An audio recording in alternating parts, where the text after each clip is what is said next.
rápida, que transmite de maneira muito mais fácil do que um resfriado comum e ao mesmo tempo com um certo grau de letalidade. Mas mais interessante, eu vejo que Deus, né, tocou na humanidade e trabalhou especificamente a questão da nossa consciência, do nosso ego, da gente achar que a gente é grande coisa. É interessante como Deus foi e lidou justamente com uma das coisas mais caras à nossa geração, aos últimos 2 séculos, que é a questão da mobilidade. O direito de ir e vir é um direito primordial para as sociedades democráticas do Ocidente. E de repente todos nós, nós estamos mais de 2 bilhões de pessoas confinadas em suas casas. Isso é bastante gente. E nesse tempo, com essa mudança tão drástica, com essa sensação de morte iminente, em que você tem visto que o vírus está pegando pessoas jovens, velhas, de idade, com problemas, sem problemas, e algumas só têm uma coisa leve, como outras têm um quadro tão grave. O que a gente pode aprender? E para isso eu gostaria de ler o texto que está lá em Marcos, capítulo de número 8, do verso 27 em diante. Diz assim a palavra de Deus: Jesus e os seus discípulos dirigiram-se para os povoados nas proximidades de Cesareia de Filipe.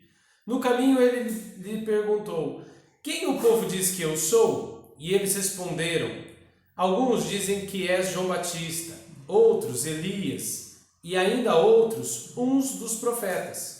E vocês? Perguntou ele: quem vocês dizem que eu sou? Pedro respondeu: tu és o Cristo. Jesus os advertiu que não falassem a ninguém a seu respeito.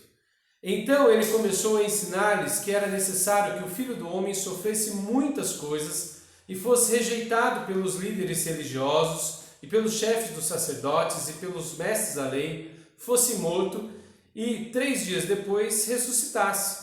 Então Pedro claramente falou a esse respeito. Ele chamou à parte, começando a repreendê-lo. Jesus, porém, voltou-se, olhou para os seus discípulos e repreendeu Pedro, dizendo: para trás de mim, Satanás, você não pensa nas coisas de Deus, mas nas dos homens.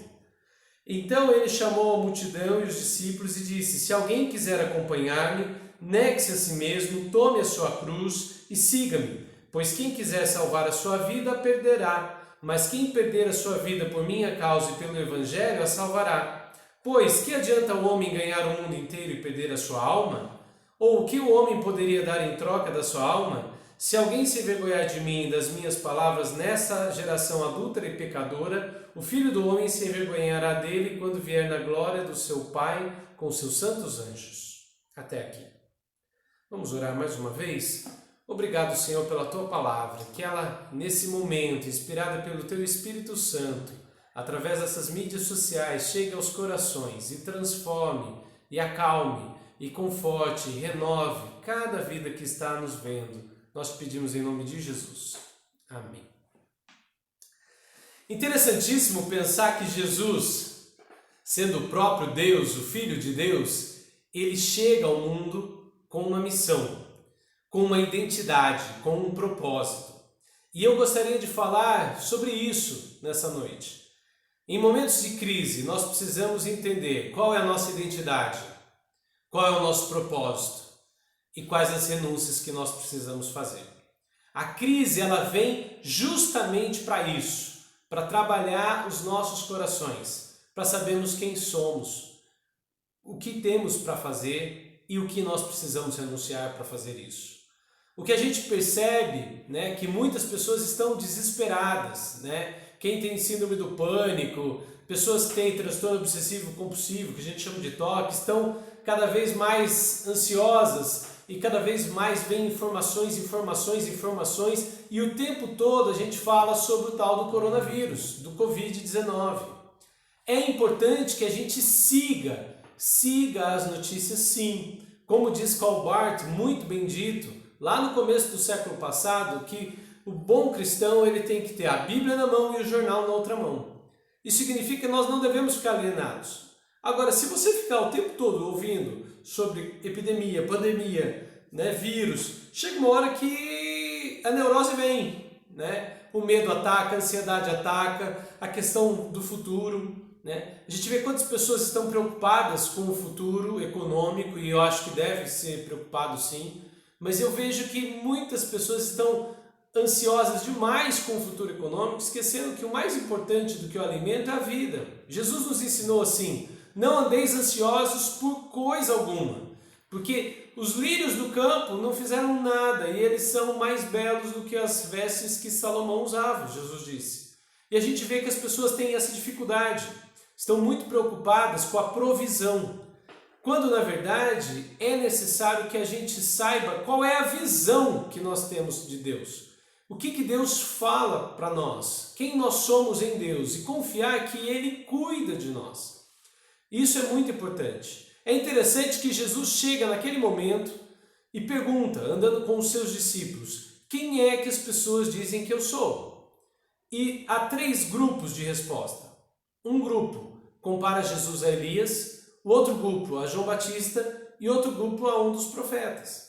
Isso é muito interessante porque quando se fala em João Batista, eles estão comparando com alguém da mesma geração de Jesus. Pouca coisa mais velho que Jesus, pouca coisa, meses mais velho que Jesus, e alguém que é conhecido como santo, como separado, como alguém diferente, mas que tinha uma vida de santidade extremamente reclusa, extremamente escondida, uma vida de santidade no deserto, um homem que comia gafanhoto e mel, que vestia com roupas de pele de animais, um homem bastante bizarro, vamos dizer assim, na nossa palavra de hoje, muito estranho.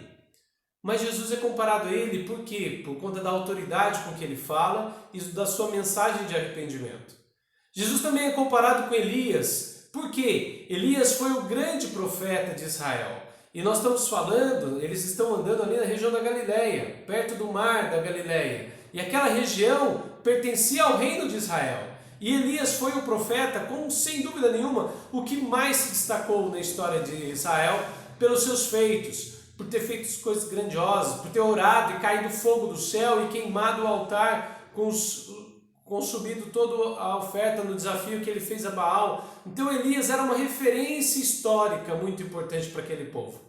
Mas alguns falam, Jesus é um dos profetas. Olha, eu não sei se ele é Elias, se ele é João Batista, se é Abacuque, se é Sofonias, Zacarias, ele é um dos profetas.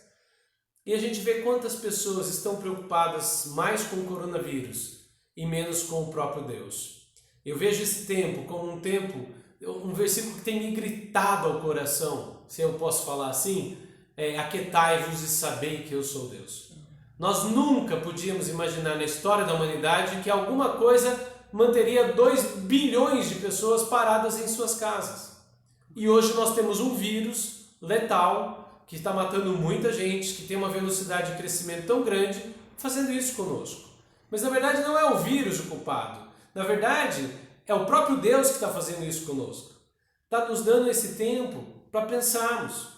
Está dando esse tempo para nós, como igreja, pensarmos que igreja significa eclésia, os chamados para fora. Nós não fomos chamados para dentro de um templo. Nós pensamos mal igreja, nós pensamos igreja como um local, um prédio, uma instituição em que a gente tem que investir, ter recursos, quando na verdade igreja é a sua casa, é a sua família.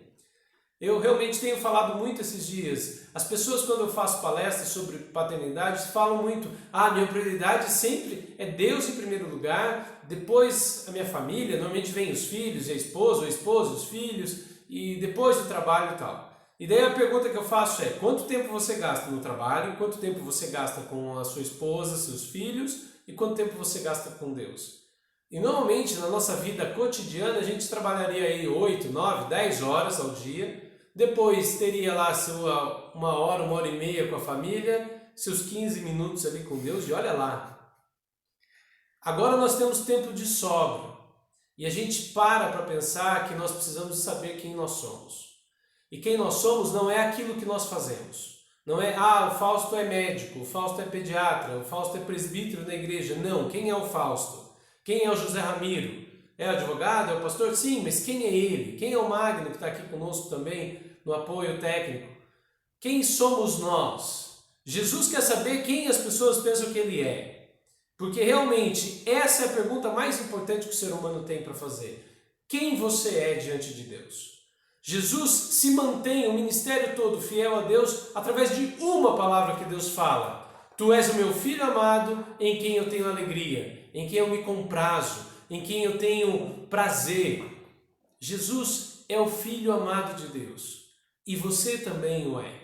Então, nós precisamos entender isso. Se nós confiamos num Deus que criou todas as coisas, por que não confiar que Ele vai confiar de nós? Teremos tempos difíceis? Teremos. Mas é necessário confiarmos num Deus que tudo pode, num Deus que governa o universo, num Deus que controla todas as coisas. Em segundo ponto, quando Pedro fala ali, tu és o Cristo, ele está assumindo uma responsabilidade muito grande. Ele está falando, olha, você é o Messias, você é aquele que nós estamos esperando há tanto tempo. E isso só pode dizer de Jesus aquele que convive com Jesus. Quantas pessoas ouviram falar de Jesus, conhecem alguma coisa da história, ouviram falar de alguma coisa do Evangelho, mas não conhecem a Jesus. E aí vai o meu apelo a você que conhece Jesus de longe, é tempo de conhecê-lo de perto. Nunca a gente está tão predisposto a ouvir a voz de Deus e tão perto de entender quem é Deus no momento da crise. O momento da crise é o que mais nos aproxima à realidade da palavra de Deus, que existe um Deus. Eu gosto muito de uma frase do Milor Fernandes, que ele mesmo se dizia agnóstico, que não sabia mesmo se Deus existia e tal, mas ele falava, olha, o ateu existe até o momento que se avisa que o piloto do avião infartou. Na hora que infartou o piloto do avião, mesmo o ateu começa a apelar para Deus. E esse é o momento que a humanidade precisa apelar para Deus. Nós não sabemos como esse vírus surgiu, nós não sabemos muita coisa, a ciência tem avançado e a gente tem que ser otimista. Ouvindo John Maxwell essa semana, ele falou duas coisas muito interessantes ao meu coração. Primeiro, a AIDS ficou 2 anos para a gente descobrir que tinha um vírus. 2 anos, a ciência toda pesquisando para descobrir que tinha um vírus que causava AIDS. Agora, em menos de 2 meses, a gente já tem o genoma do vírus todo clarificado, todo feito, todo decifrado. Agora é investigação e pesquisa em cima disso. Graças a Deus por isso. E outra coisa que ele me falou que é muito importante para todos nós, nós precisamos alimentar a nossa fé e não os nossos medos.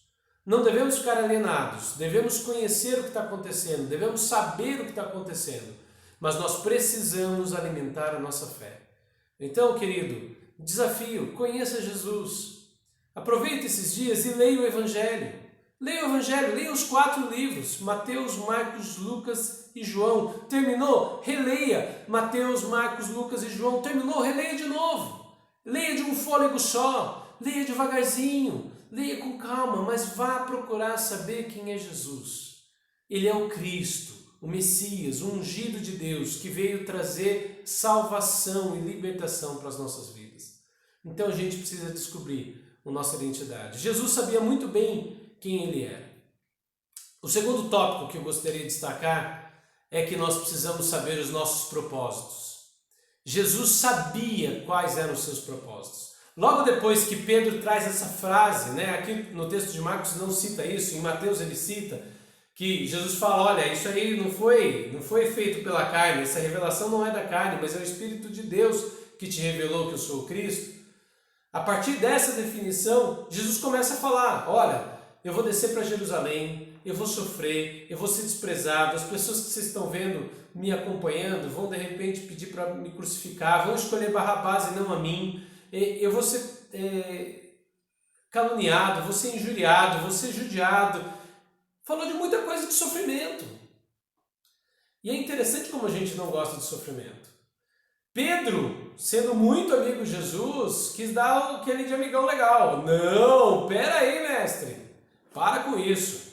Que história é essa de sofrer? O senhor tá louco? Tá maluco, Jesus? Pera aí, eu acabei de falar que você é o Cristo, é o Messias. Como é que é isso? Nós acreditamos nisso. Mas Jesus é muito enfático. Para trás de mim, Satanás. Porque você está cogitando as coisas dos homens, mas eu estou cogitando das coisas de Deus. E isso é importante para a gente pensar. O que é da sua vida Qual é o seu propósito? Qual é o desejo que Deus tem plantado no fundo do seu coração? Quais os sonhos mais secretos e mais intensos que você tem? Qual é o propósito? Para que você nasceu? Claro que a gente pode fazer muitas funções nessa vida. Muitas. Eu tenho várias funções, eu vejo que eu faço muita coisa, né? Às vezes é difícil dizer, qual é a sua profissão? Peraí, eu sou profissional liberal aqui, mas eu sou funcionário público ali, e sou, né, empresário. Assim, a vida da gente, a gente ocupa muita coisa. E dá para fazer muita coisa. Mas eu não estou perguntando aquilo que você faz, mas qual é o propósito. O que é que você leva de propósito mais profundo, no profundo do seu coração? Qual foi o chamado de Deus para a sua vida? Se você não sabe, se isso é uma novidade que eu estou falando para você, você precisa descobrir sim. E para descobrir o seu chamado, você precisa descobrir quem é Cristo e qual é o papel dele na sua vida. Porque a partir do momento que você conhece a Cristo, a verdade de Cristo se revela em você e aí você percebe. Todos nós temos dons, todos nós temos talentos, ninguém é imperfeito que não possa ter dons e talentos, ninguém é inútil, todos nós somos úteis, mas cada um tem o seu chamado. Um serve para falar, o outro serve para tocar, o outro serve para fazer a parte administrativa, o outro é vendedor, o outro vai fazer isso, vai fazer aquilo, um colabora com trazendo mensagens que abençoam as pessoas, o outro vai estar ali na intercessão orando, não consegue falar em público, mas através da oração ele está alcançando pessoas presas, pessoas distantes, pessoas do outro lado do planeta. Deus usa a todos, mas é necessário que a gente entenda qual é o nosso propósito. Porque se a gente não entende o nosso propósito, quando vem a adversidade, a gente se apavora. Quando Pedro ficou sabendo, peraí, eu estou falando, Jesus, a sua identidade, tu és o Cristo, o Messias, o Filho de Deus. Não é nenhum dos profetas, é mais do que isso. Mas Pedro fala isso.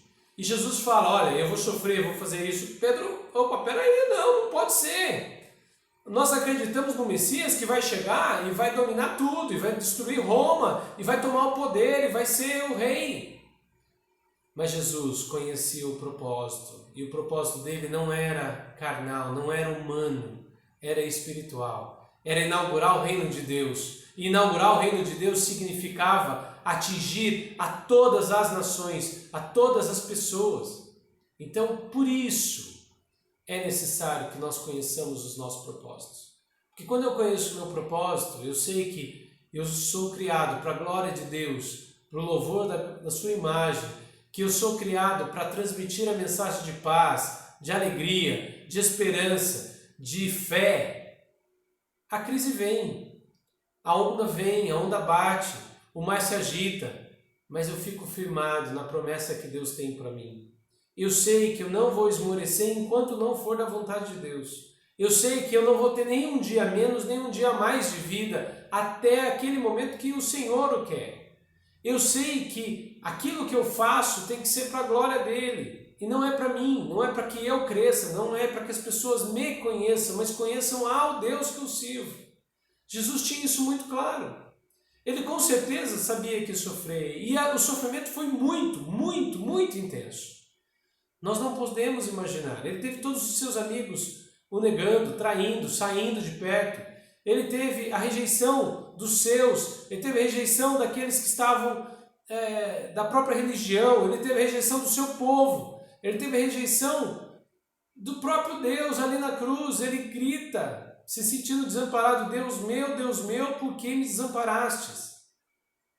Mas ele foi fiel, porque ele conhecia o seu propósito.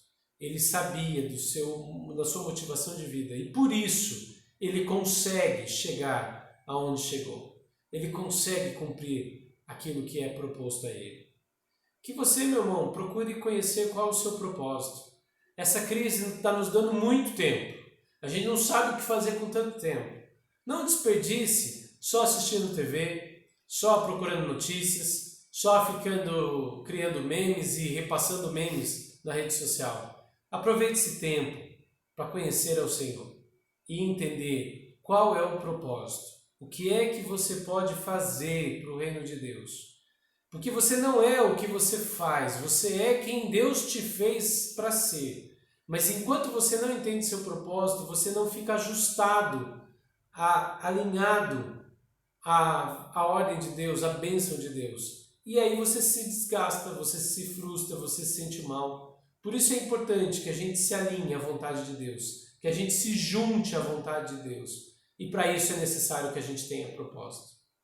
E em terceiro lugar, eu gostaria de pensar com você nessa noite de domingo, o dia do Senhor, em que nós não podemos estar presencialmente juntos, mas estamos juntos aqui virtualmente. Que em tempos de crise é necessário que a gente renuncie. Eu tenho visto com muita preocupação que a maioria das pessoas não está entendendo o propósito de Deus para essa crise. Eu acho que mais do que nunca a ordem econômica está sendo mexida. Em Israel havia uma lei que Deus deu ao povo, lá em Números, que a cada 50 anos, depois de 49 anos das situações acontecendo, havia o ano do jubileu. E no ano do jubileu, todos tinham que voltar às suas estruturas antigas. O que eu quero dizer com isso? Funcionava assim. Eu tinha uma propriedade. Eu não paguei uma dívida para o José Ramiro, por exemplo. Então, o José Ramiro poderia pegar aquela propriedade e aquela propriedade seria dele como forma de pagamento. Ou se eu não tivesse nem propriedade, eu poderia de repente até me tornar um escravo dele. Era isso que dizia a lei mosaica, a lei de Moisés. Mas, passados os 49 anos, quando chegava no ano do jubileu, todas aquelas terras que tinham sido tomadas por dívidas, por falta de pagamento, elas tinham que ser devolvidas aos descendentes daqueles que estavam antes na terra, que Deus tinha dado a terra. Era uma forma como se as coisas estivessem andando, quem soubesse administrar o dinheiro crescia, quem não soubesse ficava embaixo na camada social, mas Deus vinha e, pum, igualava tudo, voltava tudo, restartava, começava de novo. E eu vejo esse tempo de crise econômica como isso. A crise econômica que virá será uma crise sem precedentes. Como foi a quebra da Bolsa em 1929, como foi logo após a Primeira Guerra e depois do coronavírus. E é interessante a gente notar que estamos exatamente a 100 anos, 101 anos daquela primeira crise, ou seja, 2 jubileus, e a 80 anos da crise de 29. Não é à toa. Deus está fazendo o mundo mudar. E nós precisamos entender que é um mundo que nós precisamos ser solidários. O meu desafio a você, cristão, é que você seja misericordioso. Se você tem algo para receber de alguém, faça um desconto. Saiba que aquela pessoa vai passar por momentos de dificuldades. Se você é locador, alivie um pouco o aluguel para o seu locatário dentro do possível, daquilo que for possível.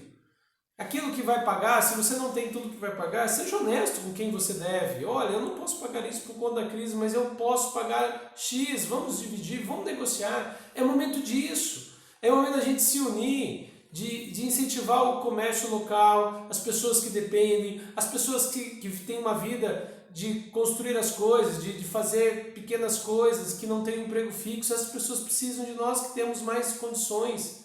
É momento de partilhar. Apesar de longe, é momento da gente sentir a dor do outro, de ter empatia, de ter esse sofrimento, de saber que todos nós estamos sujeitos a perder um ente querido nessa crise, nessa pandemia. Pode ser que milhares de pessoas morram mesmo, ou até milhões no nosso país. As curvas estatísticas são muito preocupantes. A gente que é da área da saúde, quando um médico aparece na TV falando fique em casa, não é besteira, gente. Não é porque a gente é maldoso. Ah, mas é economia. Não. É que médico pensa naquilo que é urgente agora. Né? Quando chega um paciente grave na emergência, a gente tenta resgatar a vida, ressuscitar, reanimar o paciente. Depois vão ter problema? Vamos, mas depois a gente resolve os problemas. Claro que a questão econômica é importante, a gente tem muita coisa para ser feita, mas é necessário renúncia. Jesus disse que aquele que gostaria de ter a sua vida ia perdê-la. E aquele que perde a sua vida por um propósito correto, que é o propósito de servir a Deus, esse ganha.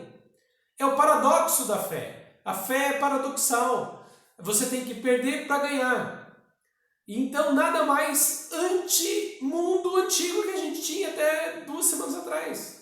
No mundo antigo eu tenho que ter, para ganhar. Eu tenho que acumular para ser. Mas nós precisamos mudar o foco.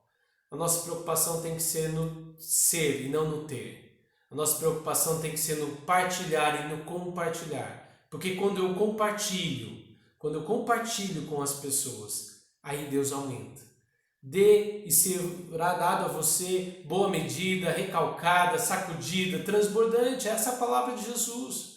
Nós temos que pôr isso em fé. Nós temos que crer num Deus que enviou Jesus, que quebrou, agradeceu. Tinha 5 pães e 2 peixes, mas ele agradeceu. Ele não lamentou, ele não reclamou, ele não ficou pensando no dia seguinte, mas ele agradeceu aqueles pães, partiu os pães e alimentou a multidão.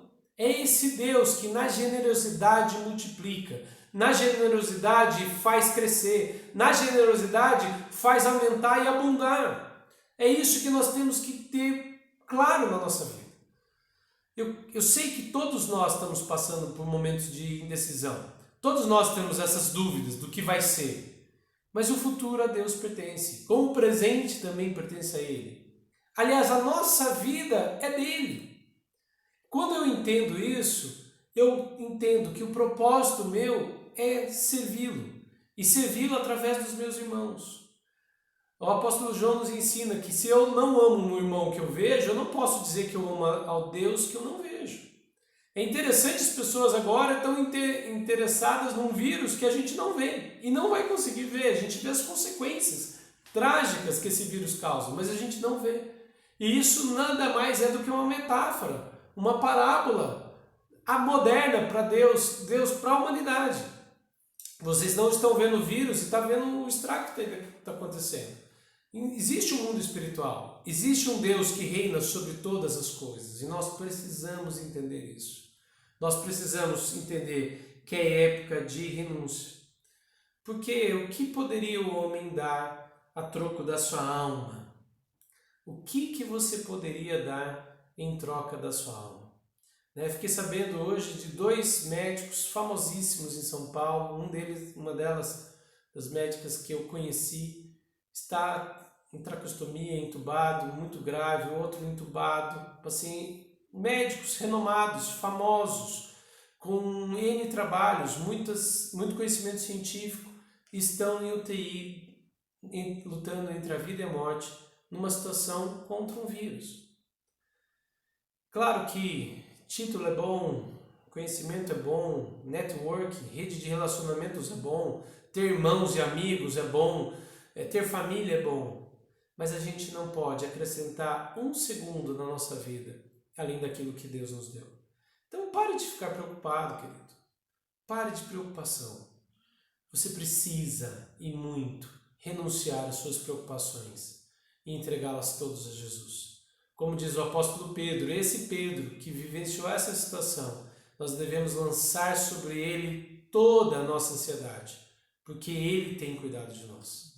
Esse é o cuidado que nós temos que ter. Jesus cuida de nós. Se ficarmos afetados, se formos afetados, se morremos ou perdemos um dos nossos entes queridos, vai ser trágico, mas glória a Deus, Ele sabe todas as coisas.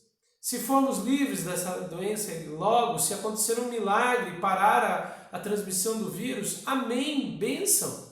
Estamos orando nesse sentido, cremos, somos homens de fé, somos mulheres de fé, somos uma igreja que crê que Deus atua milagrosamente ainda nos dias de hoje. Tantos exemplos que nós temos a Rebequinha, filha do Jackson, da Silvana, quando não havia mais prova nenhuma possibilidade humana de que eles engravidassem, está lá a Rebequinha. Temos outras situações de curas maravilhosas, mas nós temos que crer que devemos buscar a Deus. Mais importante é buscar o Senhor, confiar nele. Nós temos 365 versículos na Bíblia falando não temas. É um para cada dia. Um para cada dia. Nós temos tempo disponível agora para procurar na Bíblia. Procura. Vai encontrando, vai riscando, vai anotando. Ele cuida de nós. Mas esse cuidar de nós não significa que somos isentos. Jesus foi muito claro. A chuva, a tempestade, a tormenta vem sobre a casa que está na rocha e a casa que não está na rocha. Ela está ela está disponível a todos nós, ela está visível a todos nós, a tempestade vem, mas é necessário que nós estejamos alicerçados no Senhor. Que o Senhor te abençoe, que o Senhor te guarde, que o Senhor guarde a nossa cidade, que o Senhor guarde a nossa comunidade, e querendo ou não, vamos continuar firmes na fé. Faça os cultos domésticos com a sua família, leia os textos da Bíblia com seus filhos, aproveite esse momento. Maridos, ministrem ao coração das suas esposas, fale daquilo que Deus tem colocado no seu coração, fale suas angústias, coloque para fora os seus temores, mas coloque aquilo que Deus tem dado de palavra de fé. Esposas, façam o mesmo com seus maridos. Não fiquem sossegadas, falem daquilo que você teme, daquilo que você pensa, daquela sua ansiedade, mas também fale daquilo que o Senhor já tem falado nas suas vidas. Comece a contar as bênçãos. Diz um hino muito antigo, conta as bênçãos, conta quantas são. E realmente é necessário que a gente conte as bênçãos, que são inúmeras. É necessário que a gente conte todas as bênçãos, para que o Senhor renove em nós a fé que vem dele, por ele. Afinal de contas, ele é tudo na nossa vida. Ele é a razão de existirmos. E por ele nós renunciamos tudo. Que Deus te abençoe.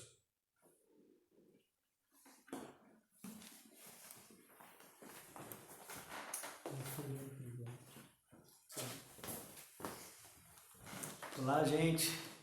Nós ouvimos aí a palavra de Deus pela vida do Fausto, nosso irmão, amigo, e uma palavra do Evangelho puro e simples de Jesus.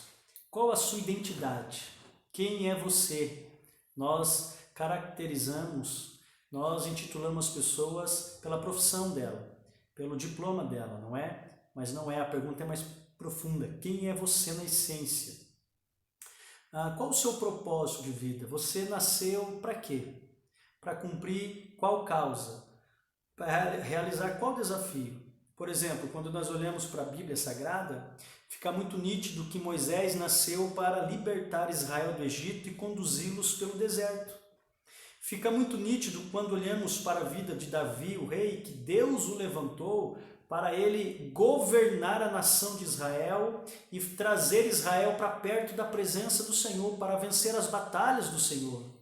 Fica muito claro o propósito de Salomão, de ser um homem de paz, um governante, um estadista de Israel que governou na sabedoria de Deus para construir Israel, para edificar Israel, para dar um nome à nação de Israel. Fica muito claro o propósito de João Batista ser um precursor do Messias que viria. E fica muito claro o propósito de Jesus de Nazaré, o Jesus, filho de José, da Maria, que veio para servir, dar a sua vida em resgate de muitos, morrer, veio para morrer e na sua morte nos salvar da condenação eterna do pecado e ressuscitou como Deus que era. Qual o seu propósito de vida? Quais são as causas que você luta? E por fim, como muito bem dito pelo Fausto aqui, é um tempo de renúncia. O Evangelho de Jesus requer renúncia. Nós temos que renunciar muitas coisas mundanas, mas agora nós temos que renunciar fundamentalmente o egoísmo, o egocentrismo, o individualismo. Nós temos que começar a exercer muito mais agudamente a solidariedade. Há pessoas que estão passando necessidade do nosso lado. Daqui a um tempo as perspectivas socioeconômicas não são belas. Nós temos que ser realistas, com muita fé em Deus, mas também com ação, com obras. Nós temos que nos mobilizar para cuidar de vidas. Exerça esse cuidado. Amém, gente? Que Deus abençoe a todos que participaram, a Letícia que está aqui, a Maria Aparecida. Que Deus abençoe a todos vocês que estão aqui. Nós vamos orar, eu quero orar pela sua vida. Aqueles que fizeram um pedido de oração aqui, aqueles que colocaram nomes, o Carlos colocou um nome aqui, nós vamos orar. Eu quero que você una conosco o seu coração em oração agora, tá? Ore pela sua família, ore por você, para Deus aquietar a sua alma. Como diz o Salmo 46, citado aqui, verso 10, aquietai-vos e sabei que eu sou Deus. Como é difícil se aquietar, não é verdade? Como a nossa alma é inquieta, como o nosso coração é ansioso, como a nossa mente é acelerada e recorrente nos temas em que a gente perde o controle, não é verdade? Mas entregue-se ao Senhor. O salmista diz, provai e vede que o Senhor é bom. Jesus não mudou, gente. Jesus é o Senhor que está de braços abertos. Ele não morre na cruz à toa assim não, mas é para abraçar aquele que nele crê. Ah, que coisa linda o Evangelho de Jesus. O Evangelho é poder de Deus para transformar, para converter, para trazer o reino de Deus em você. E a partir de você, você vive o reino de Deus inaugurado por Jesus. Amém? Vamos orar? Senhor, em nome de Jesus, nós oramos, ó Deus, te agradecendo por esta palavra do irmão Fausto, por esta ministração aos nossos corações. Nos ajude, Senhor, a descobrir a nossa identidade essencial. Senhor, dá-nos o discernimento, a revelação do propósito para que existimos, do porquê estamos aqui enfrentando esse tempo, Senhor. Ó Deus, ajude o nosso coração a renunciar, Senhor, o individualismo, as carnalidades, Senhor, o juízo, o moralismo, a religiosidade. Dá-nos um coração igual ao teu, Jesus, um coração manso, humilde, quebrantado e que confiava no Pai. Senhor, eu quero que o Senhor abençoe esses nomes que aqui foram pedidos à oração. Se é saúde, coloque as tuas mãos em nome de Jesus. Repreenda a enfermidade. Entra nessa casa, neste casamento, na vida deste moço, dessa moça que se vê vazio, que se vê, Senhor, ó Deus, sem propósito, sem sentido. Que o Senhor possa acender a luz da consciência nesta noite e esta palavra singela do Evangelho penetrar o profundo do coração e acontecer um novo nascimento para o novo mundo de Deus. Ah, Espírito, sopra esta palavra, tome a igreja, reaviva a igreja. Nós sabemos que todas as vezes em que a terra passou por calamidades, logo depois o Senhor derramou um avivamento. Nos prepare para esse derramar, nos prepare para um reavivamento do Evangelho, da humildade, do amor, da simplicidade de Jesus. Coloque em nós a humildade, Senhor, a simplicidade e a generosidade. Abençoe a todos, Pai, que aqui estão nessa hora, em nome de Jesus, que onde chegar esta mensagem, seja gravada, seja compartilhada, que o Senhor chegue na frente, cuidando, livrando de todo o mal, em nome de Jesus. Amém e amém. Gente, que Deus abençoe vocês. Foi mais uma live nossa. Não se esqueçam que quinta e domingo, 7h30 da noite, quinta e domingo, 7h30 da noite, e quarta e sábado, às 3 da tarde. Essa quarta-feira, às 3 da tarde, eu estarei falando a respeito do tédio, dessa convivência unicelular da família nessa quarentena, tá? Depois nós vamos falar dos avivamentos que Deus derramou na terra depois de catástrofes, de calamidade. Nós estamos crendo nisso. Não desista, meu irmão. Não desista, minha irmã. É hora de coragem, de perseverança, de se levantar como um homem ou uma mulher de fé, tá bom? Que Deus abençoe a sua vida, em nome de Jesus. Compartilhe essa mensagem para a glória do Senhor. Abraço a todos, irmã Penha, Adriano,